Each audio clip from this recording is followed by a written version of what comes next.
just look at the result of that coalition. In 2015, the Lib Dems were nearly wiped out.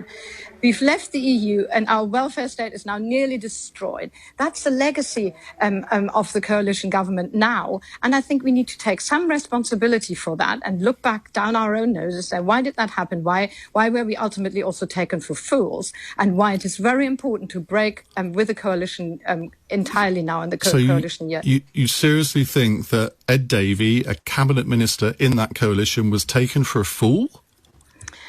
I believe that as a party as a whole, and I was there too, as a councillor in the Northwest during the coalition years, and have firmly and fervently defended the coalition.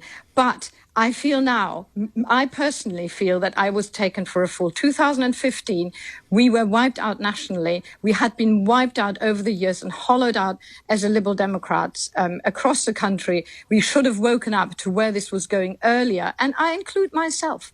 To say, look, it didn't work. And sometimes you just simply have to acknowledge when things didn't work well in hindsight. And I'm there to take that responsibility with everybody else. No, that's clear, but that's an argument for voting for Layla Moran then, isn't it? Because she was always against the coalition and she wasn't part of it. She wasn't in Parliament. She wasn't a councillor. Surely she's the fresh face that the Liberal Democrats need. I think you could absolutely argue that.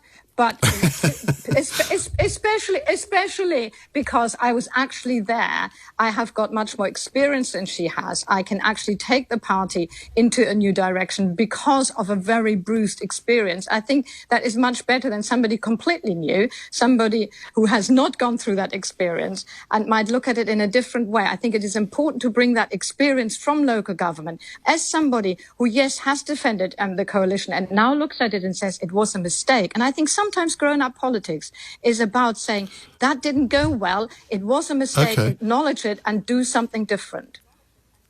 Final question. If you become leader of the Liberal Democrats and Labour are short of a few seats to get power at the next election, would you consider going into coalition with Labour?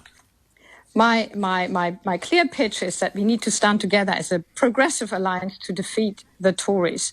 So that's where I'm standing on. Currently, there's a lot of work to do in order to actually make that happen. That's not just about any sort of mechanics and arrangements, but that's about messages. What will happen after a successful defeat of the Tory party will obviously very much depend on the outcome of that election. Well, that doesn't sound like a no to me, but you wouldn't rule out coalition in principle just because you didn't think the last one went very well. I certainly will rule out a coalition with the Tory party on the many reasons that I'm putting forward and I have put forward. Labour. We share nothing with the Conservatives, so I definitely rule out a coalition with the Tory party. What will happen after a successful defeat against the Tories, that will be up for discussion in the next 4 years. To be quite honest, that will also depend, of course, on the other progressive parties, and that's not just Labour, but also the Green Party, to be quite honest.